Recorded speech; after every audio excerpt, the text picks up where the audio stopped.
చాలా మంది బాధపడుతుంటారు అన్నమాట. ఏంటంటే వాళ్ళు నిన్న నాతో ఉంటానన్నా ఈరోజు నాతో పోతారా పోని నాన్న వాళ్ళు నాతో ఉంటారని నేను చెప్పి ఈ రోజు లేకపోయినా మరి ఇతను పోతారా పోనీ. దేవుడు పిలిచాడు, నీకు అది అర్థం అవ్వాలి.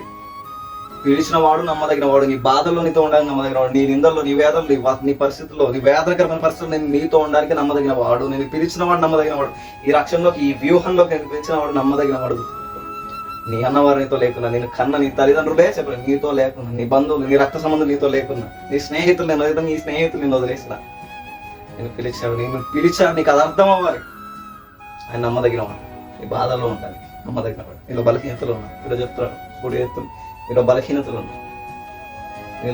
ఉన్నా ఆయన మీద ఆధారపడితే నిన్ను సంపూర్ణంగా మార్చడానికి ఆయన సమర్థులు. ఈ పరిస్థితులను సరిచేయడానికి ఆయన సమర్థులు. నీ అన్నవారు నీతో లేకున్నా, మరి నీ రక్త సంబంధం నీతో లేకున్నా చెప్పు, వాళ్ళు ఉన్నా లేకున్నా దేవుడు నేను సరిచేస్తాడు. Touch it. అబ్రహాం సరి చేశాడు, తన బలహీనతలు ఉన్నాయి. అబ్రహాం పరిపూర్ణ, మరి పరిపూర్ణ, దేవుడు పరిపూర్ణ. దేవుడు అర్థం చేసుకుంటాడు.